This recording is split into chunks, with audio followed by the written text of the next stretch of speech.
네, 성도 여러분 안녕하십니까? 안녕하세요. 네, 오늘부터 해서 다음 주 새벽까지 우리 기본교리 연구를 하도록 하겠습니다. 제가 당분간 기본교리 연구를 할 동안 유인물을 나눠드리고 있습니다. 그래서 뒤에서 꼭 받아와 주시고요.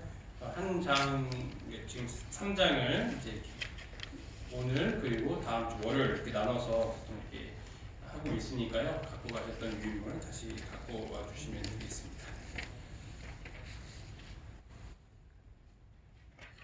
과거 한 TV 프로그램에서 소개된 초등학교 2학년인 지은 씨가 크게 화제가 된 적이 있습니다. 제목은 아빠는 왜? 엄마가 있어 좋다. 나를 이뻐해 주어서. 냉장고가 있어 좋다. 나에게 먹을 것을 주어서. 강아지가 있어 좋다. 나랑 놀아 주어서. 아빠는 왜 있는지 모르겠다. 왜 이 아이는 아빠의 존재를 인식하지 못하는 것일까요? 아빠는 엄마처럼 미뻐해 주지도 않고 냉장고처럼 먹을 것을 주지도 않고 강아지처럼 놀아주지도 않았나 봅니다. 왜 그랬을까요? 왜 아빠는 아이에게 있어서 엄마보다 냉장고보다 강아지보다 못한 삶을 살았을까요? 매일 야근에 출장에 돈을 버느라 너무 바빠서였을까요? 가족을 위해서 그렇게 헌신을 했는데 만약 그가 이러한 시를 자신의 아들이 썼다는 것을 발견하게 되면 과연 그런 희생의 삶은 무슨 의미가 있을까요? 아빠들이 변하고 있습니다. 아니, 사실 많이 변했습니다. 과거에는 돈만 잘 벌어다 주면 좋은 아빠였습니다. 말은 많이 하지 않더라도 그냥 그 위치에 있는 것만으로도 존경과 사랑을 받는 대상이었습니다. 그러나 지금은 달라졌습니다. 아빠는 아이랑 잘 놀아줘야 하고 가족들을 위하여서 요리도 잘 해야 하고 아내를 대신하여 쓰레기를 갖다 버릴 줄도 알아야 합니다. 매스컴에서 아빠를 그렇게 만드는 것일까요? 아니면 그런 아빠의 모습으로 바꿔야 하기 때문에 그렇게 살아가고 있는 것일까요? 뉴캐슬 대학 정신의학과 교수이자 가족연구센터 운영자인 리처드 플래처 박사는 이 책에서 다음과 같이 말하고 있습니다. 아빠들이 변한 이유는 무엇일까? 아빠들 스스로 느끼는 위기이다. 어느 순간부터 아빠들은 사회적으로 존중을 받지 못하고 있다. 다시 말하면 아빠들은 자신의 정체성을 확립받기 위하여서, 인정받기 위하여서 스스로 그렇게 변한다는 것이죠. 과거의 아버지의 모습이 잘못된 것일까요? 시대에 따라 변할 수밖에 없는 것이 아빠들의 운명인 것입니다. 이런 상황 속에서 우리 젊은 아빠들은 괴롭습니다. 여러분이 생각하는 아버지의 모습은 어떤 모습입니까? 그분은 우리에게 있어서 어떤 의미가 있습니까? 아버지로서 살아오신 지금의 그 마음들은 어떠하십니까? 기본교리 연구를 통하여서 오늘은 아버지 하나님에 대하여 함께 공부해 보려고 합니다. 진짜 아빠의 모습이 어떤 것인지 배울 수 있는 이 시간이 되기를 간절히 바랍니다. 앞페이지에 있는 그 기본신조 3번에 있는 말씀을 함께 읽어보도록 하겠습니다.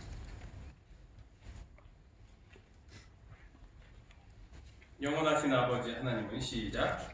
영원하신 아버지 하나님은 모든 창조물의 창조주, 근원, 유지자, 통치자이시다. 그분은 공의롭고 거룩하며 자비롭고 인자하며 노하기를 더디하며 변함없는 사랑과 진실하심이 한량없는 분이시다. 성자와 성령 안에 드러난 성질과 능력들은 아버지에 관한 계시이기도 하다. 1번 아버지에 대한 견해입니다. 구약의 하나님은 신약의 하나님과 다른 분이 아니다. 시대에 따라 변해야 살 수 있는 조금 슬픈 아빠들의 이야기를 하였지만 중요한 것은 이 자녀를 향한 아빠의 사랑은 변하지 않는다는 것이죠. 과묵한 과거 우리의 아버지들은 나를 그다지 사랑하지 않는 줄 알았지만 지나고 나서 깨닫는 것은 그분께서 나를 정말 사랑하셨구나라는 것입니다. 아버지에 대한 오해가 생기면 그분의 사랑을 의심할 수 있게 됩니다. 마찬가지로 우리 하늘 아버지의 사랑도 오해할 수도 있습니다. 신약의 하나님은 사랑의 하나님이시지만 구약의 하나님은 무서운 하나님처럼 느낄 수 있다라는 것입니다. 이렇게 오해하면 생기게 되는 문제가 하나님을 분리시킨다는 것. 구약의 하나님과 신약의 하나님이 서로 다른 분이다라는 것을 사람들이 인식할 수도 있게 된다는 것입니다. 혹은 하나님은 시간이 지남에 따라 변하시는 분은 아닐까라는 생각이 드는 것이죠. 만약에 하나님이 변하신다라고 한다면 그것은 우리가 생각하던 어떤 그런 하나님, 그런 신의 모습과는 다른 것일 것입니다. 야고보서 1장 17절을 보면 온갖 좋은 은사와 온전한 선물이 다 위로부터 빛들의 아버지께로부터 내려오나니 그는 변함도 없으시고 회전하는 그림자도 없으시니라. 그래서 우리 아버지께서는 전혀 변하지 않으시다는 것입니다. 구약의 하나님도 우리의 아버지시고 신약의 하나님도 우리의 아버지시라는 것입니다. 이렇게 오해하게 되면 구약과 신약을 분리하게 되고 율법과 복음을 분리하려고 합니다. 구약은 심판의 무서운 하나님, 신약은 사랑의 하나님으로 분리하여 자기가 원하는 하나님만 믿게 되는 것입니다.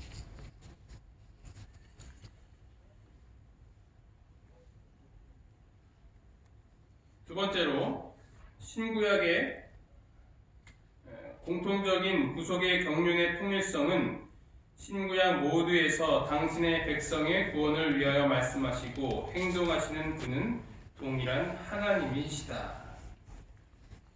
옛적의 선지자들을 통하여 여러 부분과 여러 모양으로 우리 조상들에게 말씀하신 하나님이 이 모든 날 마지막에는 아들을 통하여 우리에게 말씀하셨으니 이 아들을 만유의 상속자로 세우시고 또 그로 말미암아 모든 세계를 지으셨느니라.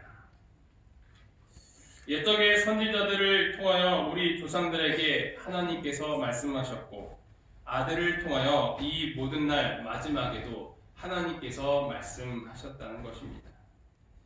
선지자들을 통하여 말씀하셨을 때라고 하는 것은 구약 시대를 이야기하고 예수님을 통하여 말씀하셨을 때라는 것은 신약 시대를 이야기합니다.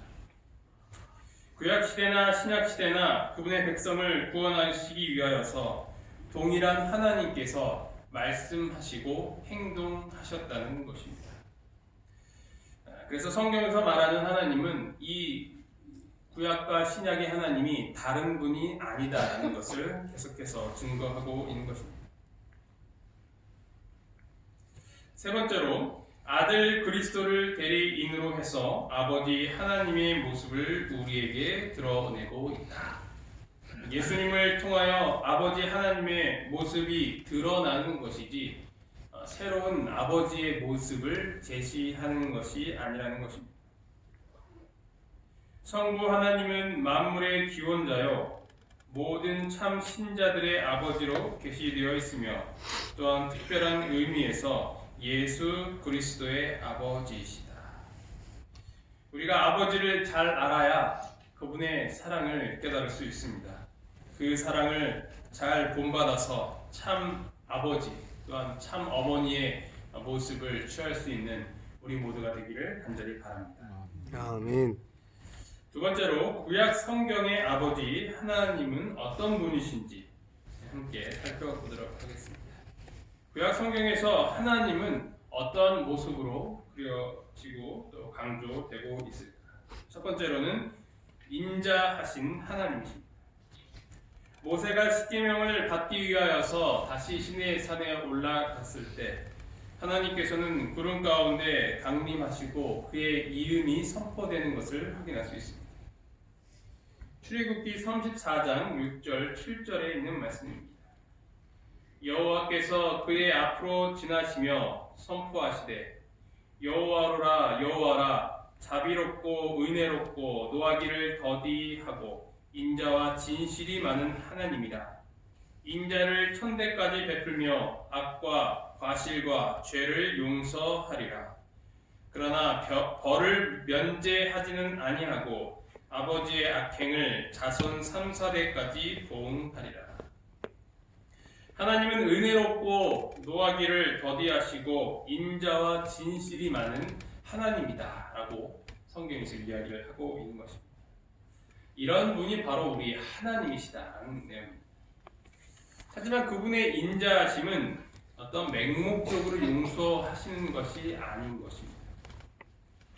맹목적이라는 말은 이 사전적으로 주관이나 어떤 원칙이 없고 덮어놓고 행동하는 것을 이야기합니다. 그것이 맹목적인 것이죠. 그분의 용서는 분명한 주관과 원칙이 있다는 것입니다. 그것은 무엇이냐면 공의의 원칙에 의하여서 인도되는 것입니다. 자녀가 올바른 길을 가도록 하기 위해서 가르치고 때로는 매를 들 때가 있습니다. 그 행동만 잘라보면은 우리 아버지가 참 무섭고 사랑이 없으신 분이라고 말하면 안 된다는 것이죠. 그 가르침 가운데서도 사랑이 있기 때문에 그렇게 하는 것입니다. 오히려 사랑이 없다면 그 가르침은 또한 없을 것입니다. 왜냐하면 사랑의 반대말은 미움이 아니라 무관심이기 때문입니다. 전혀 관심이 없다면 그러한 일을 할 필요가 없는 것이죠. 세 번째로 그분의 인자심을 거절하는 이들은 악에 대한 그분의 형벌을 거두게 됩니다. 하나님께서 인자를 계속 베풀어 주시만 그것을 끝내 거절하는 자들은 분명한 하나님의 심판을 받게 되는 것입니다. 시내산에서 하나님은 이스라엘의 친구가 되어 그들과 함께 하시려는 소망을 표현을 하셨습니다. 두 번째로는 언약의 하나님입니다. 항구적인 관계 맺기를 갈망하시기 때문에 하나님은 노아, 아브라함과 같은 인물들로 더불어 엄숙한 언약을 맺으셨습니다.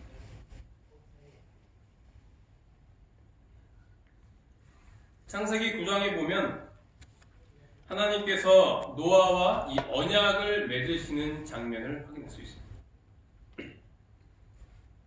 그 언약의 내용은 다시는 모든 생물을 홍수로 멸하지 아니할 것이다 라는 것입니다. 이 언약의 증거로서 무엇을 주셨냐면 무지개를 주셨다라는 것입니다. 또한 창세기 12장에 보면 아브라함과 언약을 맺으시는 장면을 확인할 수 있습니다. 그로 하여금 큰 민족을 이루겠다는 언약입니다. 이것은 백성들의 일에 관심을 갖고 계신 인격적인 사랑의 하나님을 보여주는 증거입니다. 약속은 아무나 하고 하지 않죠. 특별한 관계에 있는 사람과 하는 것이 약속입니다. 언약은 결국 관계라는 것을 확인할 수 있는 것입니다. 그분은 당신의 자녀들과 함께 더 깊은 관계를 맺기 원하시는 분이시기 때문에 특별한 이 언약이라는 관계로 들어가게 되는 것입니다. 이것은 하나님께서 우리를 특별하게 여기신다라는 증거입니다. 그런데 그 언약은 내용면에 있어서는 너무나도 일방적입니다. 그 언약의 축복의 그 수혜자는 누구입니까? 그것은 우리입니다. 그 언약을 맺음으로써 누가 이득인가? 우리 자신들이라는 것이죠. 하나님께는 이득이 되는 것이 없어요.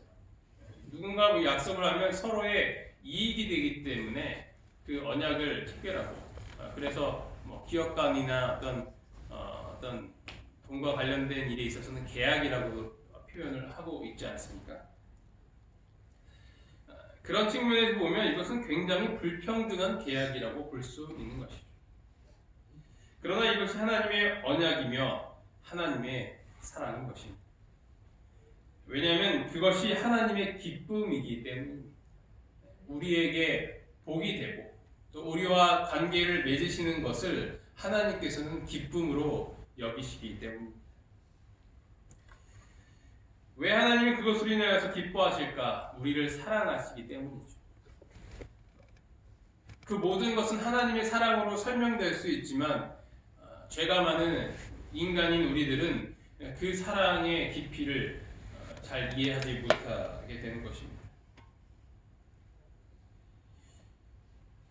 이 언약을 우리에게도 맺어주시는 하나님께 감사하는 오늘 하루가 되기를 간절히 바랍니다. 아멘. 아멘. 세 번째로는 구속자 하나님입니다. 출애굽을 통하여 노예 민족을 기적적으로 자유케 하셨습니다.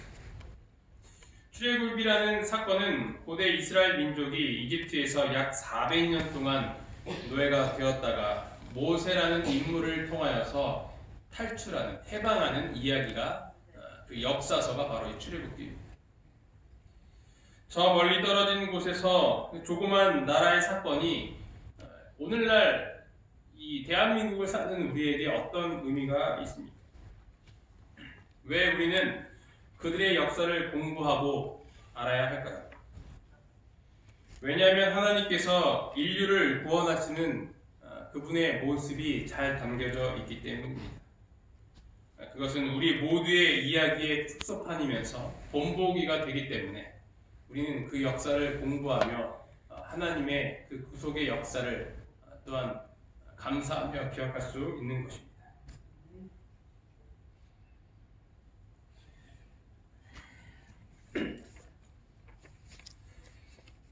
하나님은 멀리 떨어져서 홀로 계시는 무관심한 분이 아니라 우리 일에 깊이 관여하고 계시는 분이다. 구약의 내용은 이스라엘 역사 가운데 그들을 구원하신 하나님의 이야기로 가득 차 있습니다. 출애굽기 22장 23절을 보면 여러 해 후에 애굽 왕은 죽었고 이스라엘 자손은 고된 노동으로 말미암아 탄식하며 부르짖으니 그 고된 노동으로 말미암아 부르짖는 소리가 하나님께 상달된지라. 출애굽기에서 하나님의 구원의 이야기는 이렇게 시작을 합니다. 이스라엘 백성들이 탄식하며 부르짖으니까 이 하나님께 그 부르짖음이 상달되는 것입니다. 여호와께서 이르시되 내가 애굽에 있는 내 백성의 고통을 분명히 보고 그들의 감독자로 말미암아 부르짖음을 듣고 그 근심을 알고 내가 내려가서 그들을 애굽인의 손에서 건져내고 그들을 그 땅에서 인도하여 아름답고 광대한 땅, 젖과 꿀이 흐르는 땅에 데려가려 하노라. 우리 아버지 하나님은 어떤 분이십니까? 이렇게 그 보잘것없는 그 이스라엘 백성들, 항상 하나님을 배반하고 우상 숭배에 빠지는 그 백성들이 회개하고 하나님을 부르짖을 때 하나님께서는 그 음성을 듣고 또 그들을 구원하기 위해서 내려가시는 분이 바로 우리 하나님이신 것입니다. 아멘.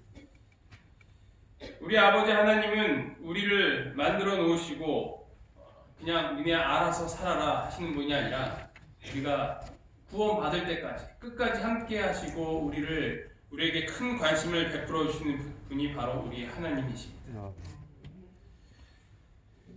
그리고 그것에 그치지 아니하시고 우리를 건져내시고 인도하시는 분이 바로 우리 하나님이신 것입니다. 그래서 그분은 이 땅에 인간의 모습으로 내려오셔서 우리를 구원하시는 분이 바로 우리 하나님이신 것입니다. 이런 아버지가 우리에게 있는데 우리는 두려울 것이 더 이상 무엇이 있겠습니까? 걱정할 것이 무엇이 있겠습니까? 그러나 그 모든 것들을 보고 들으시는 아버지께서 우리와 함께 하신다는 것을 생각하고 우리는 그분께 모든 것을 맡기고 그분께서 그 모든 것에서 건져내실 것이라는 강한 확신과 믿음 가운데서 감사의 기도를 올릴 수 있는 오늘 하루가 되기를 간절히 바라면서 말씀을 마치도록 하겠습니다. 아멘. 기도하시겠습니다.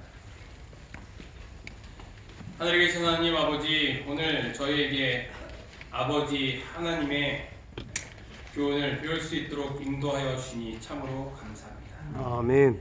아버지, 저희가 때로는 아버지 하나님의 모습을 오해하고 때로는 두려워할 때가 있지는 않습니까?